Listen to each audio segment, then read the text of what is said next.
Ini kita akan mempelajari fungsi choose. Sesuai namanya, fungsi choose merupakan fungsi untuk memilih sesuai dengan kriteria yang kita inginkan.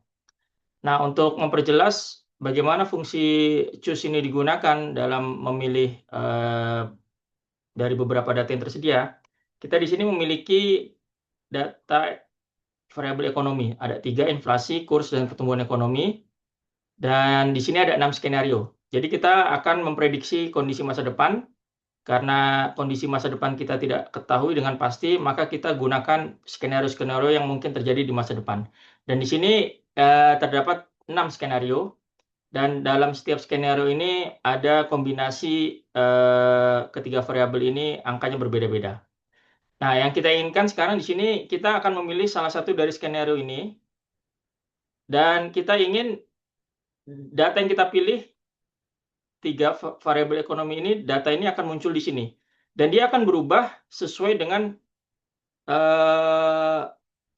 skenario yang kita pilih ini. Ini tombol saklar ini, switch. Nah, ini kita sebut switch. Jadi nanti data ketiga variabel ekonomi ini akan berubah sesuai dengan angka dalam switch ini. Dan pedomannya ini adalah yang di sini. Nah, kita akan terapkan fungsi choose dalam mengambil data yang kita inginkan sesuai dengan kriteria kita yang ada di switch ini ya.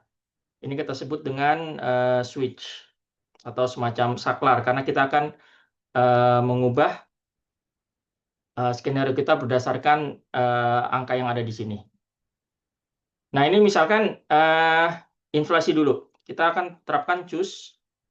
Nah, choose ini dia memiliki sintaks seperti ini. Yang pertama adalah index number, yang kedua adalah value.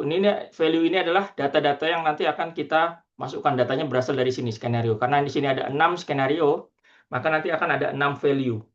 Nah, index number sendiri adalah skenario yang kita pilih di sini. Berarti kalau kita di sini memasukkan index number, kita akan pilih ini C4 dan kita udah tetapkan ini skenario 1. Dan kita pilih untuk inflasi ini mana saja nilainya. Di sini karena ada 6 skenario, berarti akan ada 6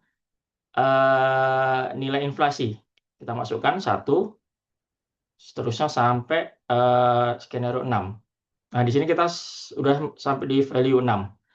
Dan dia bisa mengakomodasi lebih dari skenario 6 skenario bisa diakomodasi. Kita tutup kurung dan kita lihat di sini. Nah, ini dalam desimal, saya ubah dulu menjadi persentase. Nah, ini ya. Nah, kita lihat di sini, kalau ini kita rubah 3% ya masih 2%. Kalau kita ini rubah jadi 2, ini desimalnya saya akan, nah seperti ini. Saya ubah dulu ini desimalnya agar terlihat.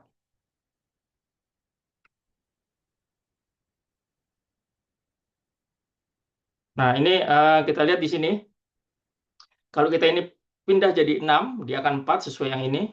Kalau ini kita rubah jadi 4, dia akan ikuti ini. Jadi ini dinamis sesuai dengan angka yang ada di switch ini. Dan inflasi kita sudah buat dia dinamis sesuai dengan pilihan switch yang kita pilih di sini. Nah, dan ini mau kita terapkan di variabel yang lain, kurs. Nah, ini saya tulis dulu formulanya.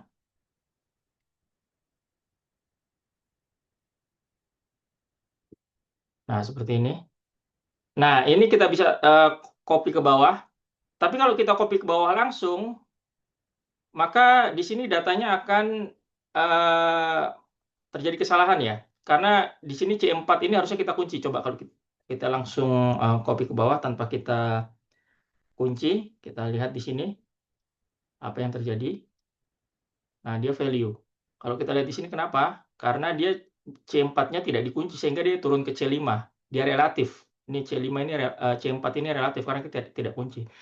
Yang begitu juga di bawah ini jadi C6 karena dia relatif. Nah, untuk mencegah ini terjadi, maka kita perlu kunci dia C4 ini. C4 ini perlu kita kunci agar dia menjadi absolut. Nah, ini kita kunci. Setelah itu baru kita copy ke bawah. Nah, ini saya jadikan dulu desimal. Nah, seperti ini. Nah, ini sudah kita kunci yang untuk switch-nya. Sedangkan yang untuk data ekonominya tidak kita kunci nih, karena memang kita perlu dia turun. Setiap kali kita turun ke sini, referensi ininya C13 harus jadi C14, karena C14 yang ini kan, data kurs. Begitu juga yang pertumbuhan ekonomi, waktu kita turun dari C6 ke C7, ini juga turun dari C14 ke C15. Nah, ini kalau kita copy seperti ini rumusnya. Nah, ini kan terlihat. Jadi yang kita kunci hanya yang C4, yang switch-nya ini. Sedangkan C13, 14, 15 ini tidak kita kunci karena itu datanya memang kita mau dinamis sesuai dengan judul variabel ekonomi. Nah, ini kalau kita rubah 3, nah dia interaktif sekarang. Sudah dinamis. Nah, ini adalah fungsi choose. Manfaat dari fungsi choose adalah dia memilih kriteria data berdasarkan kriteria yang kita pilih. Ini kriterianya.